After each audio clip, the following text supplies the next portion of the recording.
हाँ जी, राम राम जी। बहुत ज्यादा इंतजार के बाद सीएम नायब सिंह सैनी ने भर्ती को मंजूरी दे दी है। ऐसी भर्ती को मंजूरी मिल गई है जिसका इंतजार वर्षों से किया जा रहा था। दोस्तों, हरियाणा के अंदर 7,000 पदों पर भर्ती की मंजूरी है, वो हो गई है। आंगनवाड़ी डिपार्टमेंट में आंगनवाड़ी की ये भर्ती रहने वाली है। Anganwadi worker, anganwadi helper, anganwadi supervisor, महिला सुपरवाइजर। तो दोस्तों, इस भर्ती के अंदर कौन कौन से डॉक्यूमेंट आपके पास में होने चाहिए?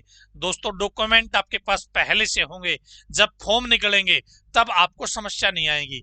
इसलिए जो डॉक्यूमेंट मैं अभी आपको बताने वाला हूं, वो डॉक्यूमेंट यदि आपके पास नहीं है तो आप अपने डॉक्यूमेंट अभी बनवा लीजिए। अभी टाइम है।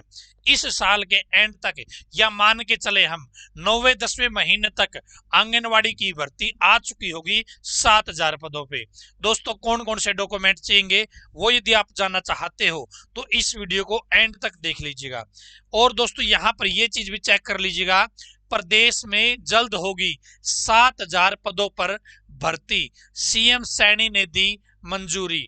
आंगनवाड़ी वर्कर की 2,549 वैकेंसी है, हेल्पर की 4,439 वैकेंसी है, और फीमेल सुपरवाइजर की दोस्तों 118 वैकेंसी है। यदि मैं आंगनवाड़ी वर्करों का वर्तमान जो मानदेय है वो बताने की बात करूं तो 14,750 रुपए यहां पे पैसे मिलते हैं जी। ठीक है। और जिनका 10 साल से कम अनुभव है उनको 13,500 रुपए मिलते हैं जी। जो हेल्पर है उनको 7,900 रुपए सैलरी दी जाती है। यहां पर दोस्तों आप देख सकते हैं अंबाला के अंदर कितनी वैकेंसी है, भिवानी के अंदर कितनी है, चरखी दादरी के अंदर कितनी है, फरीदाबाद के अंदर कितनी है, फतेहाबाद के अंदर कितनी है, गुरुग्राम के अंदर कितनी है, हिसार के अंदर कितनी है, जींद के अंदर कितनी है, कैथल झज्जर के अंदर कितनी है, कुरुक्षेत्र के अंदर कितनी है। दोस्तों, यहाँ पर ये हर जिले के बारे में यहाँ पे बातचीत करी गई है, तो यहाँ पे ये चीज आप चेकआउट कर सकते हैं। ये जो पेज है दोस्तों कहाँ पर मिलेगा?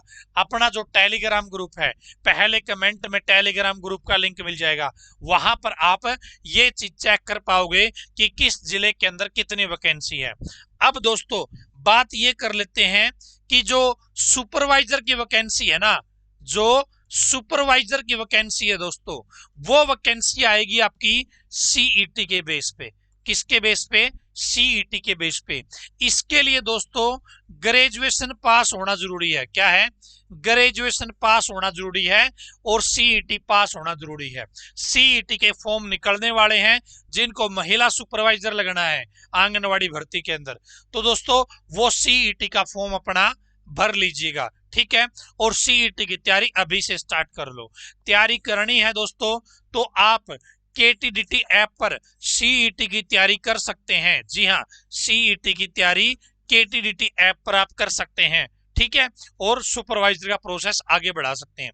अब दोस्तों बात कर लेते हैं जो वर्कर की वैकेंसी है। किसकी?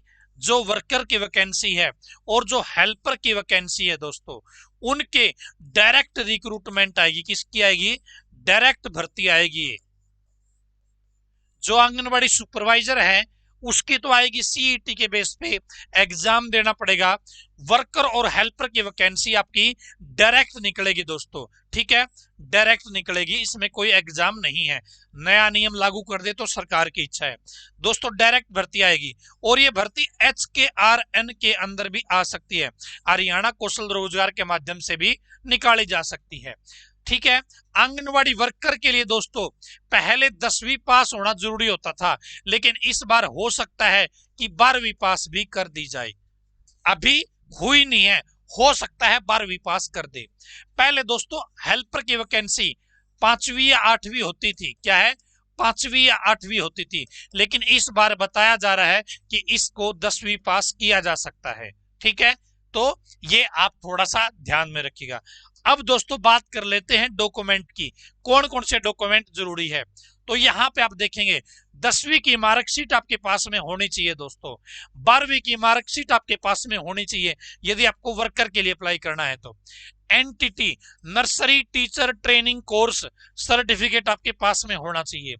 ECCE early childhood care education का सर्टिफिकेट, इन दोनों में से हो सकता है एनटीटी मांग ले, हो सकता है ECC मांग ले, हो सकता है भाई ना मांगे। तो ये सर्टिफिकेट आपके लिए सहायक हो सकते हैं आंगनवाड़ी की भर्ती में। तो ये डॉक्यूमेंट भी आप अपने रेडी कर लो, ठीक है। और अभी एनटीटी में और ECC में एडमिशन भी चल रहे हैं, ठीक है।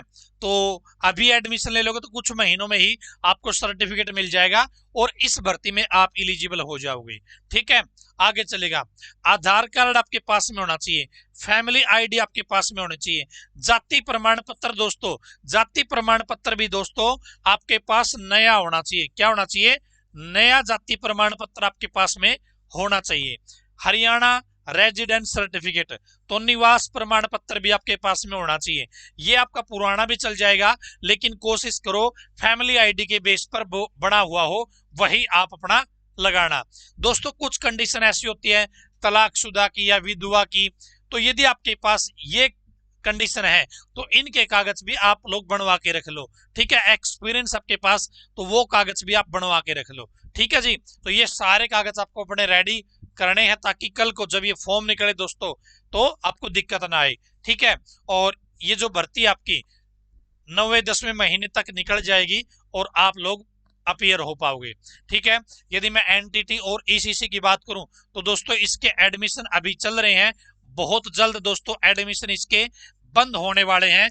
6 मई को इसके एडमिशन ECC के बंद हो जाएंगे। यदि आपको एनटीटी कैसे होती है दोस्तों? प्राइवेट होती है, क्या है?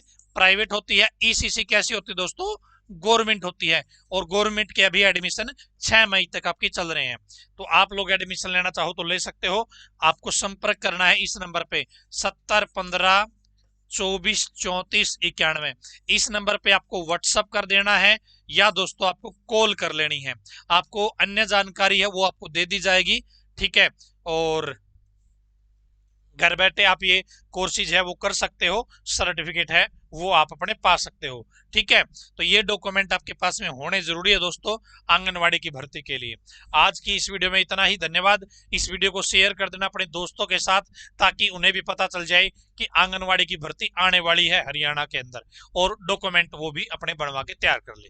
धन्यवाद दोस्तों।